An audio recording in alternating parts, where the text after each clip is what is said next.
ñu ànd see Mohamed Diop. élection locale 2022 yu ñu jëm juróom benn fukki fan ak benn képp moo ci des ñu daal di ciy tàbbi ñu ci bëri seen xel dalagul ci élection locale yooyu le ndax jafe-jafe gi ñu ci nekk di dund diggante classe politique yi moo xam pouvoir wala opposition wala sax yeneen pàcc yi yëngatu ci wàllu politique ay adversaires yu décidé ngir seeni bataille politique ak seeni intérêt ñu teg ko ca kaw ñenn ñi dem di dagaanu baatu askan wi ñeneen ñi jàpp ne budul ñoom du keneen sànnante traqué kaddu yi jaayante doole wi en tout cas li wér te wóor mooy jamono ñu àddoo ngeen di teewlu ñu ngi ci processus bi bu ñu sukkandikoo ci Moundiaye Cissé bu ONG 3D ginnaaw phase candidature bi ñu nekk processus bi moom tàmbali na bu yàgg ci inscription yeeg réinscription yi jëm ci déclaration candidature yi validation contentieuse bi ñu nekk waaye ci lu yàggul dara wax na ne daañu mën a tàbbi ci campagne électorale bi waaye li wër te wër bu ñu sukkandikoo ci Moundiaye Cissé bu ONG 3D juróomi fan laataa ñuy tàbbi ci boobu les campagnes électorales dinañu xam teyit ci lu wóor ana yenn candidat ñooy dem ci yooyu léeg jongante li wër te wóor mi ngi ñuy xamal ne période contentieuse bi mën na am jeexital ci recours yi nga xam ne préfet yi bëgg nañu ko def te loolu it mu ne guléet la ñu di ko gis juróom benn fukki fan ak benn képp moo des ci élection yi ñu ci bëri seen xel dalagul ci yooyu léeg jongante ñuy jëm ndax rëq-rëq yi ñu ci nemmeeku te mu bari lool. ndax xam ngeen ne kon waa coalition Yewwi Askan Wi tey jii dañuy dalal waa cadre unitaire de l'islam au Sénégal conférence des leaders bu Yewwi Askan Wi di ngeen dalal ñooñee mu mel ni it délégation bu cadre unitaire de l'islam loolee tey jii si ngoon la ñu joxonte dig daje ka ko xamle moo di Déthié Fall mandataire national bu Yewwi Askan Wi nee nañ daje boobee lañ say waxtaane bokk na ca tolluwaay réew mi waaye it charte bi nga xam ne taxawal nañu ko ngir nag dox ay tànk jàmm ci jongante gox-goxaan yi ñu dëgmal cadre unitaire de l'islam bu Sénégal nee ñu nag duñu tàyyi mukk daañ dem si képp ku mu ci manti doon ngay waay politique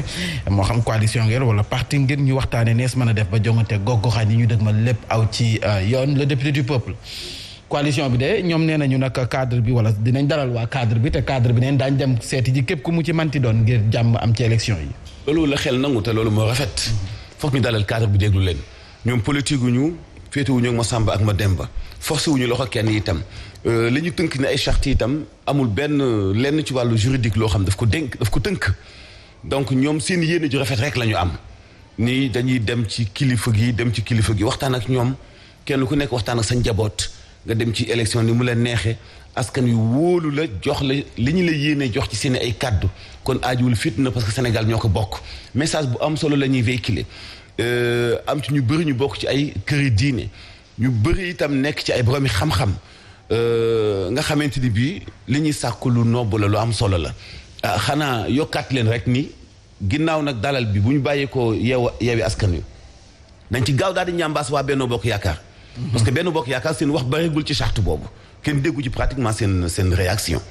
donc nañu gaaw demander rencontrer coalition Benno Bokk Yaakaar coalition bi gën a jag Sénégal moom doo nga amul rejet ci déposition liste yi ba xam ñoom itam bu ñu leen sàkkoo ci ñuy gaaw signé charte boobu Ibrahima loolu ma ci ñambasaale la quoi muy coalition bi gën a complet amul benn rejet ci élection yi gàcce ngaaraama ñoom mais ñu demandé leen ñoom itam ñu signé charte bi parce que itam coow li après sorti Sonko bi ci la coow li bariwaat mais man position ma ci am mooy toujours na Sonko signé donc comme coalition Yewwi Askan Wi noppi nañu pour rencontrer kii bi cadre bi lu am solo la mais cadre bi itam ñu ngi leen di demander ñu gaaw boole ci ñiy jëkk a dajeel coalition Benno Bokk Yaakaar parce que ci coalition yu mag yi gën a yàgg la ñu bokk impérativement war nañoo jëkk a signé pour joxe exemple à plus forte raison ñoom ñoo féete ak nguur gi bu ñuy wax fitna kenn jiituwu leen ci bu ñuy wax ñu war a jëkk a def ay jéego jàmm ñoo ci war a jiitu bu ñuy wax bu ñu bëggee jàmm ñoom ñoo ci war a jëkk a dox parce que ñoom ñoo takk caq ñoom la ñu dénk moomeelu askan wi donc ñooñu nañu gaaw interpeller leen rencontrer cadre bi ñoom itam ñu daal di signé maam. lu am solo nañu gaaw rencontrer cadre bi ñu daal di signature yi bés bu dajee Birahim jortees nañu ni kon élection yi ñu dëgmal man dañ ci dox tànki jàmm. mais jàmm sax moom la ñëpp di sàkku c'est que c'est dans la forme man laa xam ne li ñuy def macha allah c'est très bien mais ñoom seen bopp ils se sont rendu compte que. li ñu naan ils ont mis la charrue avant les bœufs c'est-à-dire dañoo wax wàllu charte te waxtaanaguñu ak ñi nga xam ne ñoom ñoo war a déggoo boobu les chartes Mambay tey booy def li nga xam ne moom mooy ay élection lu ci mel ni référendum ngay def référendum di laaj askan wi mais avant ngay def référendum bi di nga ñëw ne lii laa bëgg bu ñu àggee ci référendum bi ñu soppi ko ci charte réew mi wala ñu soppi ko ci doxalin et cetera ça veut dire que waxtaan mooy njëkk am il est vrai que ñoom dañu xër pour jàmm mën a am ci réew mi parce que dafa am ay précédents yoo xamee ni gis nañ ko fii ci fan yi ñu weesu moo waral ñu wax wàllu charte boobu mais boo xoolee ba ci ñoom waa CUDIS seen communiqué dañoo xam ne ni dinañu dem ci parti politique yi ci acteurs politiques yi waxtaan ak ñoom buñ ci noppee ci la ñuy xool nan la ñuy móol ak lan la ñuy dugal ci boobu les chartes ça veut dire que charte bi amagul waxtaan moo ci jiitu waxtaan pour xool contour bu charte bi lan mooy doon poñ yi nga xam ne dañ koy déggoo dafa mel ni charte assise nationale dañoo toog waxtaanee ko ba noppi bi ñu paree waxtaanee pendant plusieurs jours ci la ñuy doog a wax wàllug kan mooy signé kan moo dul signé on se souvient du président Macky Sall l'actuel président li mu waxoon mooy ni signé wu ma wala bi ma signé sous réserve wala samay signé dinaa seet li ma ciy soxla ci biir charte assise nationale boobu ma doog ko mën a doxal donc c'est exactement la même chose seen ambition ak seen projet ci wàllug jàmm ci réew mi lu ñuy rafetlu la loolu kenn mënu ko ñaawlu parce que ni ko Mansour waxee ay kilifa diine ñoom ñoo këru diine ñoom ñoo dajale seen i njaboot ñu bokk ci boobule cadre unitaire ci jëm ci wàllug l'islam ci réewum Sénégal mais nañ ci boole également parce que y a une inclusion nañ ci boole aussi ñi nga xam ne ñoom ñooy église bi parce que ñoom it seen kàddu am na solo loolu te bu ñu waxee seen kàddu am na solo mooy gis nga këru diine yi ku ci nekk am nga say taalibe ku ci nekk am nga sañ-sañ ak dogal ci say taalibe muy Touba muy Tivaouane muy Medina Baye muy Ndiassane muy fu mu mën a doon église bi tamit am na sañ-sañ ci ñi nga xam ne ñoom ñooy ay fidèles ndax seen kàddu dañ koy déglu ça veut dire léegi nañ ko yaatal pas seulement ci le plan religieux mais politique yi bu ñu waxtaanee bu CUDIS dajee ñëpp ba noppi waxtaan ak ñëpp ci la ñuy pare nag def loo xamee ne moom mooy lan mooy doon contour ak lii di contenu wu charte bi ci bu boobaa nag bu ñu ko joxee nit ne na signé nga ne signé wu ma boobu nag askan wi ñoom ñooy àtte ci wàllu woowu. ñooy àtte ci wàllu woowu gannaaw nag waa CUDIS mu di cadre unitaire de l'islam au Sénégal jàppale ne kon ñeneen taxaw nañu di ay soxna moo xam ñi ay waay politique lañu ñu ngi fare ci nguur gi wala ci kudde gi ñooñee ñoo joxonte loxo fës kee ne dox ñoomi tànk jàmm ci jongante gox-goxaan yi ñu dëgmal ñu ngi tuddee seen bopp comité ad hoc des femmes leaders pour la paix la démocratie le respect des institutions et de l'état de droit ñoom ci boppam ñoo nam joxonte loxo waaye it woote am ndaje tey ji ci ab atelier bu nga xam ne nii sa la ñuy waxtaane moo di rek la leen tax a jóg ngir lu andi jàmm ci jongante gox-goxaan yi ñu dëgmal tey ji nag atelier bi ñu ngi ko woote ci benn hôtel bu nekk fii ci Ndakaaru dañ ci dikkaat su neen jotaayu xibaar ñu waxtaane jongante gogoxaan yi ñu dëgg ma sa Tëngéej ndax xam ngeen ne kon Mamadou Sy daf ca woote woon ab ndaje foofee sa Guy Murit daal di nag am gan nga du kenn ku dul Ismaïla Madior Fall moom ci boppam moo fa teew yëkkati na fa ay kaddu moom mooy candidat bu coalition Benno Bokk Yaakaar lu mu fa yëkkati si ay kaddu bokk na ci wàllum assainissement waaye it wàllum sécurité dana def kéem kattanam bay ca waaram bés biñ ko rek fale foofee sa Guy Murit Ismaïla Madior Fall li moo dee kaddoom ci Guy Murit problème numéro 1 bi ñu am mooy problème mu assainissement dañu bëgg liggéey Guy Murit ba nga xamante ni su tawee guddi gi yëpp ku yeewu di nga mën a jàngi wala di nga mën a liggéey wala di nga mën a dem doxi say soxla soo bëggee ñu ñëw liggéey assainissement nga xam ne dafa laaj ay milliards yi milliards yoo xam ne dépassé na budget wu ville da ngay fal koo xamante ni mu ngi nekk ci état bi ñu bañ a fal comme niñ ko doon defee maire boo xam ne dafay nekk ci opposition bi ne beneen problème boo xamante ni am nañ ko fii mooy problème mu sécurité loolu moo tax bi ma ñëwee fii ñu faatoon fi bébé Fallou ma wax président Macky Sall pour ñu ubbi fii poste de police bi ma ko waxee président Macky Sall ci la ñu ubbi fii poste de police bi. fii nag ci Guy Murit leneen lu soxal bi la jotaay xibaar moo di conseil supérieur de la magistrature bi nga xam ne jot nañu ko woote dogal yi ñu sa jël ak ñañu tabb yees xam ngeen ne loolee nag mu ne sañ wax ne dafa ñëw ci waxtoon te ñañu tabb nañ leen ci waxtu samay kàddu maître Babacar Diop mooy ni xamle nee na la koy firndeel moo di sa Tambacounda soxla woon nañu lool ku ñu fa teg ngir nag mu jiite cour d'appel ba te nag def nañu ko loolee mbégte la maître Baba Diop ñu teewlu ay kàddoom. voilà te muy dund aussi tout le temps dañuy war di yeesal li nga xam ne moom mooy poste bi bon gis nañu nag bi ci li ci gënoon ëpp solo ci bii mooy gis nañu ne am na ay bërëbu attekaay yoo xam ne amuloon te léegi taxawal nañ ko te bërëbu attekaay yooyu li tax mu am solo mooy dañuy seetlu par exemple bu mu jëlee misaal ci bu Tamba bi li ñuy wax cour d'appel bu Tamba amu ko woon léegi taxawal nañu ko ndax Tamba bu yàgg ba pour nga def appel da ngay daw lu sori ndax da ngay dem ba Kaolack pour def ko fa dem layoo ji fa te loolu jafe-jafe la ci nit ñi nga xam ne dañu doon jógee Tamba di layoo ji ba Kaolack ci appel alors tey nag yàlla dogal na tey dootuñu taj coono boobu donc ci wàllu woowu daal jàpp nañ ne daal dogal yi nga xam ne moom la ñu jël ci conseil bi am na solo. yaax maître Baba Diop nee na nag coow bari na lool ci ñañu tànn waaye nag bee boo ñu xam ne ku ci mel ni kon Ousmane Diagne nag doyen des juges bi di Oumar Maham Diallo na ñu leen tànnee dañu leen war a mën a encourager ay kàddu la yu mu yëkkati ñu teewlu ko. ñun avocat yeeg ñi nga xam ne ñoo doon layoo ci yoon tribunal yi yàgg nañu ñaxtu ci li nga xam ne dossiers yi demuñu woon ndax amul doon doyen des juges donc loolu lu ñu doon naqarloo donc tey bu ñu demee ba gis ne tànnal nañu koo xam ne nag wax dëgg yàlla muy nit ku ñu ràññee ci wàllu ku ñu doyloo aussi ci liggéey boobu donc dañ ci sant yàlla Ousmane Diagne moom ko xam ne aussi dëgg yàlla ancien la maanaam yàgg na ci mbir mi te aussi ku xarañ la ci li nga xam ne aussi moom lay def xam na parquet bu baax donc ñu ngi xaar rek maintenant nag am yaakaar ne li nga xam ne doxuloon yëpp chamboulement yi nga xam ne indi nañ ko fi tey ak changement yi nga xam ne indi nañ ko fi dana tax lépp dox. ak ñu mantitaan yi jàppale ne Ibrahima Sall bu ASRED kuréel la guy taxaw ña nga xam ne dañu génne ci kaso bi seen ak nekkinaat ci askan wi ñoom kuréel googee ci loolu lay dox ñoom nag jixi jaaxal la si am moom Ibrahima Sall ndax nee na nag lu mu ci manti doon li leen yitteel moo di longue détention ya nga xam ne dafay faral di am ci kaso bi maanaam ñu jàpp la fàtte la àtte loole ci boppam faw ñu ut ci ak saafara ay kàddu la yu mu yëkkati ñu teewlu ko. xibaar bi muy tabb bi nga xam ne tabb nañ ko juge bu premier cabinet mu remplacer ki wàcc liggéey mu nekk juge bu baax bu intégré waaye ñuy wax rek ne moom am na liggéey bu rëy rëy bu koy xaar ci cabinet boobu parce que cabinet boobu dafa inondé de dossier maanaam bu ko transféré parquet foofu dossier bi mën na fa def juróom benn ba benn at lii di expliqué loolu mooy foofu dafa am problème substitut procureur mais Sénégal dañu am déficitu magistrat maanaam li ñu am ci ay attekat lim bi dafa néew rombul 520 magistrats ci Sénégal yëpp foog ñu xoolaat ni tribunal di doxee tant que tribunal doxul kenn mënul jug di wax longue détention ak surpeuplement carcéral.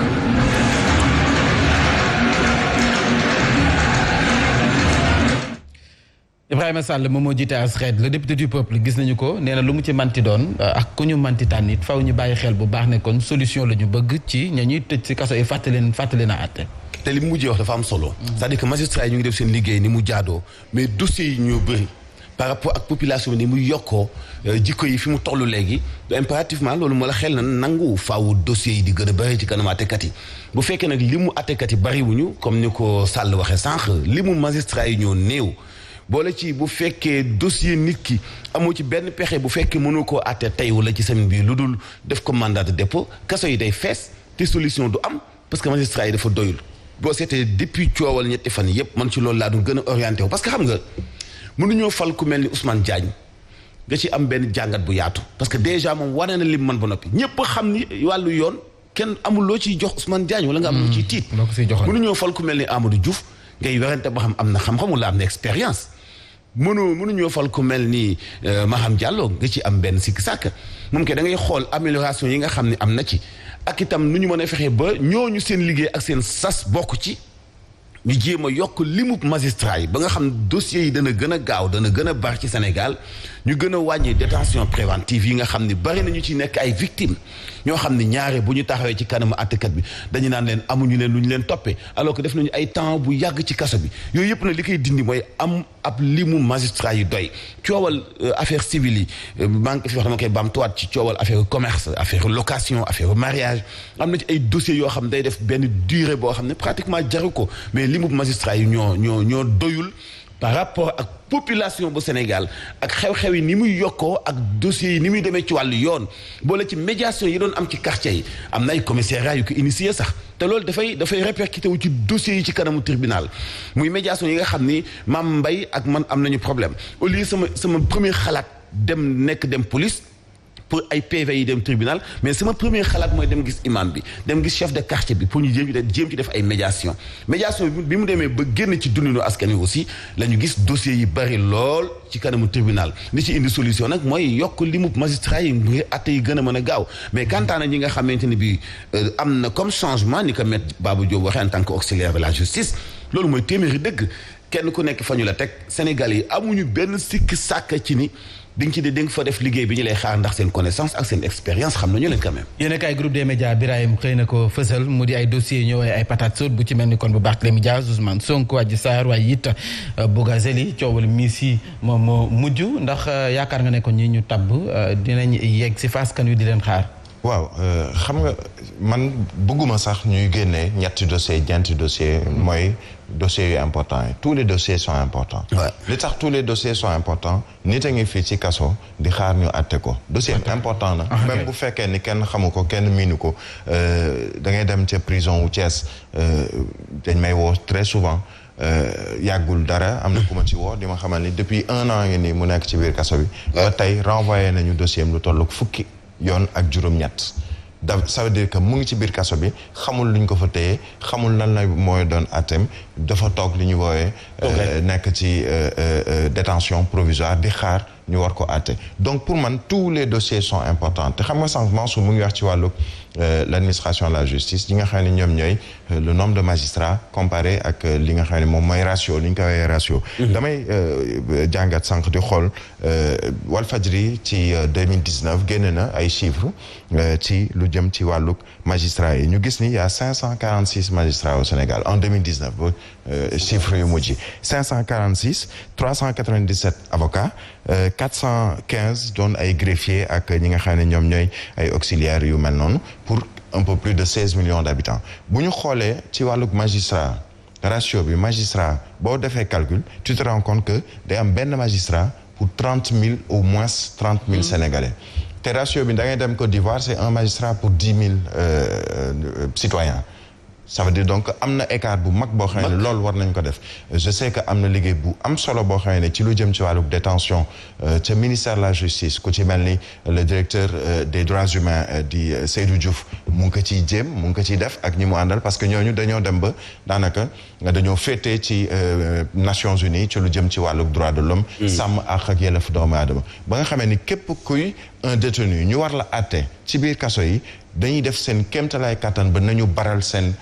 àtte ci wàllu woowu ministère de la justice ñoo fexoon je pense avec le gouvernement de Macky Sall nañu fexe ba li nga xam ne moom mooy délai li ñu lay téyee ci kaso te àttewuñu la ñu gàttal ko ba mu mën a gàtt ba nga xamee ni yow avant 2 ans avant 1 an et demi nga mën a xam lan nga war a fan nga féete ñu dem mën laa àtte donc il faut nécessairement sur ce plan là ñu gën a favoriser ñi nga xam ne ñoom ñooy magistrats yi bëgg a dugg ci li nga xam ne moom mooy métier magistrature am na ay concours yu fi doon am ci lu jëm ci wàllu avocat yi ak li ñuy di ay auxiliaires de justice nañ ko gën a baral ñi nga xam ne ñoom ñooy jógee université jàng ba mu mën a àgg ci yenn ci ay diplôme te àgg ci yenn ci ay postes nañu fexe pourvoir ces postes là muy magistrat muy avocat muy greffier auxiliaire de justice peut-être que buñ ko defee dootu ñu xool ay ñett wala ñeenti dossiers ñu ne diw siiw na ñi siiwul ñoo ëpp ci biir kaso yi te ñoom ñoo soxla tamit ñu pas de 2 poids 2 mesures c'est pas parce que Mansour siiw na que dañu war a baral ay mbiram am na fi ñu nekk ci kaso siiwul nit la siiwuñu mais ay nit lañu te dañoo war a sàmm seen àq ak seen yelleef alors dafa mel ni fii lañ ko doon jàmbatee démb te jox nañ ñu nopp bu baax bi sa daara Jolof fa ñu war a jëmaalee bëccëg bu ñu jagleel wàllum sàmm gi ëllëg la sax si alxames yi dañ jëloon décision ne kon dale ko nag tey ji 18h dañuy tëj l'école yi ba samedi loolee mujj nañu ko teg ci suuf gannaaw ba askan wi jàmbatee comité d'organisation bi nga xam ne moo ngalloo wàllum bëccëg boobee ñu jagleel sàmmkat yi nee nañu nag am nañu gëneenu solution nga xam ne nañ mënal dalal gan yi feneen fudul ci salle de classe yi kon nag l'école yi tëjatuñ ko élage alhamdulilah loolu mooy li gën te loolu la xel mën a nangu seen chapiteaux yi mag yi nga xam moom la ñuy defar pour def fa xew bi ni muy yaatoo ni muy ngande nañu waajal beneen bu mel noonu am nañu ko ci wàllu finance génne ci ay box nit ñi dëkk fa ak nag ya mais defal chapiteau boo xam pour mbumbaay bi la beneen boo xam ne pour ay nag la nit ñi nga génne élèves yi jàng xel mënu ko nangu alhamdulilah seulement li ma ci ñaawlu mooy sortie bu Mouhamed Moustapha Diagne bu démb bi bu comparé ni loolu dañu def benn rencontre kilifa yi jël ay dogal parce que événement national la bu ñu jagleel wàllu élevage bi ñuy dajee préfet bi ak inspecteur bi ñu jàpp ni ñetti fan yi xale yi toog du répercuté wu ci seen wàllu njàng effectivement mënu ci répercuté wu mu ni ci ay kàddoom de ba tey ndax màggal ak gàmmu tabaski xale yi dañuy am fête ma ne ko Moustapha da ngaa jum fête boo xam ne école dañ ko nekk dafa nekk ci école sénégalaise bi ñëpp jëlandoo ko à la fois bokkut nga jël benn xale rek yi nekk ci Daara Jolof ni leen dem leen toog yi parce que dañuy fête boo xam ne élevage la fête boo xam ne fecc la fête boo xam ne way la alors que waxoon naa ko ci premier jour bi ni du loolu journée de l'élevage man yi may assister du loolu mooy indi solution ci wàllu élevage la ñu fay exposer dina décourager ku bëggoon a dugal xaalisam ci wàllu élevage kon am na beneen méthode muy foire yi ndawaan yi ñuy def ngay dem def ay visite di dajeek ñu nekk ci milieu bi di la conseiller di la xelal boo bëggee dugg ci élevage noo ciy duggee mais journée de l'élevage bi maam amul lenn loo fa mën a jàng xanaa ay tiraillement ci wàllu politique day xool leader politique ya fa nekk day am ñenn ñu ñuy privé parole bi ci secret am ñenn ñuy xëccante ci diggante association yi boot éleveurs yi sax dafay am ku jéggu am ci seen diggante du loolu mooy indi solution bis la boo xam ne bisu rencontre la xëy na bis la boo xam bisu noce la communion la fecci taasu après ñu tagg kii tagg kee takkusaan jot yëfi tas ku nekk ñibbi parce que même ci exposition yi ñu fi exposé sax Birahim ay nag yi 10 millions ki ay picc 3 millions ça n'a pas de sens loolu encouragé wu Birahim mi am budget 200 000 pour dugg ci wàllu élevage loolu bu taxee ñu privé xale yi seen école ñetti fan njuumte mënta rëy ba toll noonu voilà juum nañu rectifié nañu kon alhamdulilah bi mais xam nga lu ma jaaxal mooy juumte bi dañ ko bàyyi bu ci nit ñi waxul woon peut-être que ñu continuer du juum xam nga le CRD bi doon préparé li nga xam ne moom mooy journée de l'élevage ci Daara Jolof ñu ngi ko amal le 10 novembre on est aujourd'hui le 24 novembre ça veut dire que dañoo bàyyi pendant 14 jours xamoon nañu lu ñu doon def ci wàllug école yi pour dalal gan yi mais Mambay le plus ridicule dans cette histoire mooy mais journée de l'élevage bi xam nga kañ la le 27 samedi ça veut dire que donc nga tëj école yi jeudi c'est le 27 mooy journée bi donc mooy journée de l'élevage jeudi dañ fay dem te le 27 samedi bi lay tombel ça veut dire que tëj nga école yi mercredi jeudi vendredi pour benn fan c'est durant le week-end c'est le samedi mais ñaareel ba mooy solution transitoire bi ñu gis pour wut fu ñu mën a dalal gan yi mais lu leen tere ci biir CRD boobu ñu def solution transitoire boobu ne ni du ñu tëj ay école du ñu def nangam day wut solution pour dalal gan yi mais tu xaar ba liñ naan coow li ne kur ba ñëpp mbamb la ci wàllu woowu nga bind sa communiqué ba pare nag li ma xaw a reetaanlu ci biir communiqué bi jóge ci inspecteur de l'éducation et de la formation ci fin bi da cee ne juin je veille à ce que décision bi ma jël nañ ko appliquer à la lettre def ampliation ay préfet ak yenn autorité mais décision bu mu jëloon buñ ko toppoon ci décision boobu dañ koy appliquer à la lettre et je suis très désolé de le remarquer mon très cher ami Mohamed Moustapha Diagne moom dafa sukkandiku donc ci li CRD bi wax ça veut dire que ci CRD bi la ñu décidé woon ne dañuy tëj école yi ñetti fan pour mën cee dalal ay gan ci CRD bi gouverneur a ngi foon donc moom moo jiite CRD ak yenn démembrement de l'État yi nga xamee ni ñoom ñoo war a seq lu jëm ci wàllu journée de l'élevage il faut pas que les autorités administratives les autorités ñuy foye xelu askan wi foye xelu askan wi weesuwul nga téye sa CRD le 10 novembre waxtaan ca la nga ciy waxtaan tënk la nga ciy tënk ñëw pour ñu appliquer ko ci lu jëm ci wàllu école yi te boobu bu ñu ko waxul woon am ñu ci yuuxu peut-être noonu lañ ko doon bàyyee mu jàll c'est vrai que Daara Jolof tamit c'est aussi une particularité muy daara muy yenn ci ay zone Linguère zone sylvopastorale lañ leen di wooye muy ay zone yoo xamee ni daanaka da ngay gis Mansour bu fa dugalee doomam ci jàngum école xam nga pour lan la pour mu jàng ay chiffres xam nu ñuy calculer bu sixième jot bu demee ba sixième def entrée en sixième moom très souvent sax ngay gis mu am ñoo xam ne du ñu continuer école parce que ñoom li leen ëppal solo mooy sàmm bi mooy nag yi ñu yore mooy bëy yi ñu yore mooy xar yi ñu yore il faut nécessairement que ñu changer paradigme boobu mën nga boole élevage waaye tamit boole ci éducation bi c'est très important surtout ci yenn zone yoo xam ne dañuy soxla bu ëllëgee ñu teg fa ay infrastructure te yooyu ay nit ñu fa jàngee ñoom ñoo war a jiitu ci lu mel dañuy waxtaane bii la yoon nag campagne arachidière bi njaayum gerte gi ak nag wàccaay li nga xam ne si la ñu nekk jëruñu dénk wàllum njënd meex njaay mi démb te woon na ab ndaje la musa jël ni ab dogal bokk na ca njaayum gerte gi de duñu ko defee lu dul ci ay point de collecte yu nga xam ne ni dañu ko agréé ba noppi loolee dana tax ñu mën a xeex mbapat mi Aminata Som Diatta lii la yëkkati ne ay kàddu ñu teewlu ko ñun ñëpp d'accord nañ ni léegi moom taaraar yi amatul ci seko yi nous sommes tous d'accord waaw maintenant ñun ñëpp d'accord nañ it ni dafa am solo ñu indiwaat ñu ciy rafetlu jéego yi ci Sénia def dafay nekk nag dossier boo xamante ne ñun ñëpp ñoo koy porté wandoo dëgg la xëy na ministère du commerce xawoon na nekk un peu en retrait ci wàllum commercialisation bi ñu nekk ci yenn filières yi nga xamante ne en tout cas maillot yi nga xamante ne xëy na moom moo nekk surtout ci point yi waaye dafay am solo effectivement ñu xool nan lañ ciy ñëwee c'est vrai nag souvent jafe-jafe yi li koy indi mooy manque de personnel bi. ba tey El Hadj ñoo ko déggandoo njaayam gerte gi du ñu ko defee lu dul ci ay points yu nga wax point de collecte yi ñu agréé waaye tamit jàppal ne producteurs artisanaux yi ñu ngay ñaawlu réception bi nga xam ne ni waa Sonacos bu Lindiane ñu ngi koy def di jëndee kilogramme gerte bi 210 si jamono ji nga xam ne campagne bi dooragul. waaw mais bu fekkee baykat bi moom situation dab na ko bu mu ñàkk mën a téye boppam ba jaay kilo gerte 200 wala lu ko yées. bu ko jaayee Sonacos 210. moom la concerné mais Sonacos ci nguur gi la bokk bu fekkee am na xol di jënd gerte 210 comme ni koy ñenn ñi waxee mais ñi ko wax itam ay jëndkatu gerte lañ donc accusation la. est-ce que lu avéré la wala déet c'est à vérifier du ma ko weddi nag parce que gerte gi moom njuuj njaaj bu nekk mu ngi ci mais bi gën a graaw mooy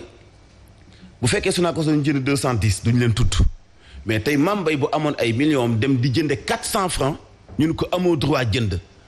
parce que fi ngay jënd réglementé wuñu ko parce que amoo sañ-sañu jënd Mame Mbaye boo amee sa oto dem jënd say damba géej gi ak tamba jang jële ko Dakar di ko yóbbu Fongolimbi di ko jaay kenn du la dogaale ni la foo jëme keccax parce que yaa ngi biir Sénégal gerte gi ñu bàyyi ko Sénégal ki dëkk Touba jóge Touba dem jënd ko kilo 500 ci baykat bi yëpp ko ci camion di ko yóbbu Touba ñu dogaale ko ni ko foo jëmee gerte gi